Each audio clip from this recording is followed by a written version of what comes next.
Madame la présidente, madame la ministre, mes chers collègues, à l'heure où les milliards dopent la relance partout dans le monde, il est sain que le Parlement veille au bon emploi des deniers publics. C'est notre mission de contrôler l'action du Gouvernement, c'est aussi notre mission de voter le budget. Nous sommes donc ce soir parfaitement dans notre rôle.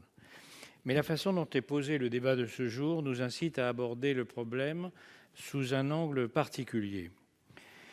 En effet, pour évaluer l'efficacité et l'opportunité des aides versées dans le cadre du plan de relance, il faut d'abord se mettre d'accord sur les objectifs à atteindre et sur le délai imparti. Or, c'est bien souvent là que le bât blesse et que les divergences politiques se font jour. Dans de nombreux cas, bien sûr, l'efficacité et l'opportunité de nombreuses aides ne posent pas de problème. Pour les aides aux acteurs économiques, qu'il s'agisse des baisses des impôts de production, des aides attribuées pour le recrutement en apprentissage ou pour les prêts participatifs, il suffit de regarder les principaux indicateurs économiques. En l'occurrence, c'est assez simple, ils sont tous au vert. La croissance a atteint 7% en 2021, un score digne des 30 Glorieuses. Le taux d'emploi à 65% n'a jamais été si élevé depuis qu'il est mesuré.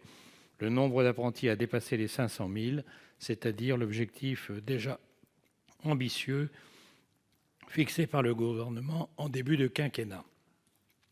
En revanche, pour évaluer l'efficacité et l'opportunité des aides allouées aux collectivités, les indicateurs de performance sont moins évidents.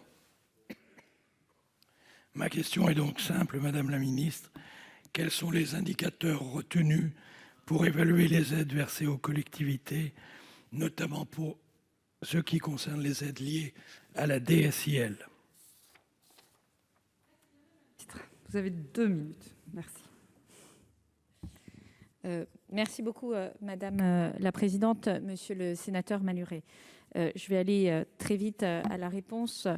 Les critères de sélection pour la DSIL relance, ils sont orientés sur 2 objectifs: accélérer la transition écologique ou la résilience sanitaire.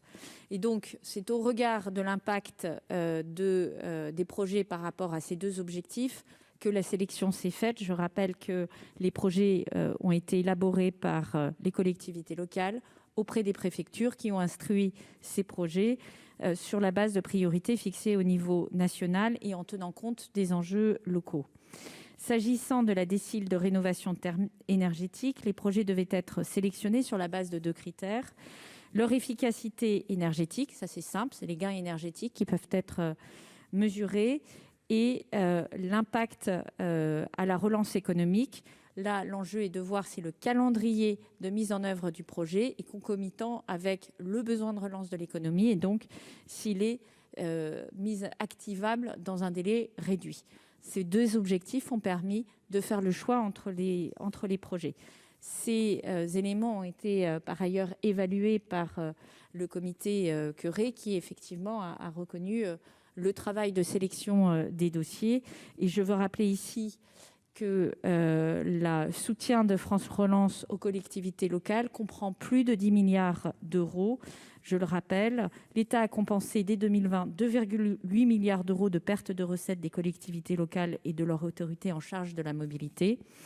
En parallèle, France Relance a consacré 3,5 milliards d'euros pour accompagner des projets spécifiques des collectivités locales. Là encore, en cohérence avec nos objectifs stratégiques, les friches, on parle décarbonation, mais également objectifs de logement, objectifs industriels, les transports, le très haut débit et enfin 2,5 milliards d'euros de soutien à l'investissement.